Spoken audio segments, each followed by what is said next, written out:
ယ်ချိန်ပဲဖြစ်ဖြစ်တရားအတိလေးနဲ့နေဘယ်ချိန်လေးမှာပဲဖြစ်ဖြစ်ဘယ်နေရာလေးမှာပဲဖြစ်ဖြစ်ဘယ်လိုအနေအထားမျိုးလေးမှာပဲဖြစ်ဖြစ်တတိလေးနဲ့နေဘာလို့ဆိုအချိန်နေတိုင်းမှာအချိန်ခါတိုင်းမှာအခွင့်အလမ်းဆိုတာရောက်လာတတ်တယ်ပေါ့နော်ရှင်အနန္ဒာယန္တာဖြစ်သွားတာဘယ်အနေအထားလေးမှာယန္တာဖြစ်သွားတယ်လို့ကြားဘူးတော့နော်တော့ဣရိယာပု၄ပါးလွတ်ပြီးတော့ယန္တာဖြစ်တယ်လို့ဒီလိုမှတ်တမ်းတင်ကြတာ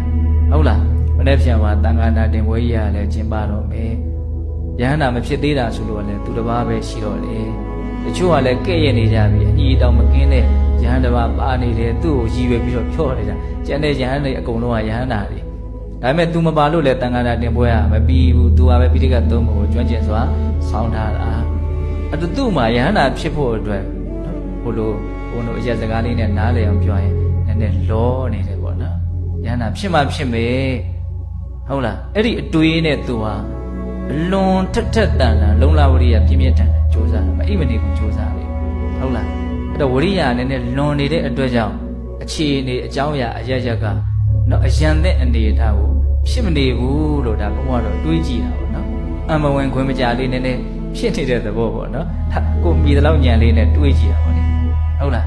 အဲ့ဒီအချိန်မှာသူအလွန်ပင်ပန်းတဲ့အခါကျတော့ငါနည်းနည်းတော့နာအောင်မှဖြစ်မယ်အများကြီးကြိုးစားတာခဏလောက်နားလိုက်ဦးမယ်စိတ်ကိုမလှုပ်လိုက်မယ်ထင်တော့လျှော့လိုက်မယ်ပေါ့နော်ခဏလောက်နားအောင်မယ်ဆိုတော့ညောင်ဆောင်ပေါ်မှာတင်မလွဲလေးထိုင်ပြီးတော့နော်ခေါင်းပေါ်မှာခေါင်းလှဲခေါင်းချဆိုလှဲလိုက်တဲ့အချိန်မှာခြေထောက်ကလည်းအကျွမ်းတယ်ခေါင်းကလည်းပဲအဲ့ဒီခေါင်းပေါ်ကိုမရောက်သေးခင်တစောင်းအနေထားလေးမှာပဲဉာဏ်နာဖြစ်တယ်တဲ့ဟုတ်လားဒီ message ကြားတယ်ဆိုတာဘာမှအချိန်ကာလကြာတာမှမဟုတ်တာပေါ့နော်လက်ဖြစ်တဲ့အတွက်အတွင်းမှာ तू ကဖြစ်သွားနိုင်တဲ့ကိစ္စဟုတ်လားဒါပေမဲ့အဲ့ဒီအခြေလေးမှာအဲ့ဒီလိုလေးဖြစ်ဖို့အတွက်ရှိကာလတစ်လျှောက်လုံးကမလုပ်ခဲ့ရတော့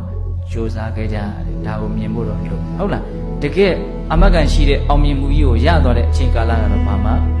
မကြာဘူးအဲ့တော့ပြောရင်တာကအချိန်တိုင်းမှာနေရာတိုင်းမှာအနေထားတိုင်းမှာတန်ဖိုးရှိနေတာတွေကိုကိုယ်ဟာယူမယ်ဆိုရင်ရနိုင်တယ်ဆိုတာကိုပြောတာဟုတ်လားဒီသဘာဝလေးအခုသူဘာလို့ရင်းနဲ့အတိညာကမြင့်မြင့်သွားတဲ့သဘောကိုရောက်သွားတယ်လေ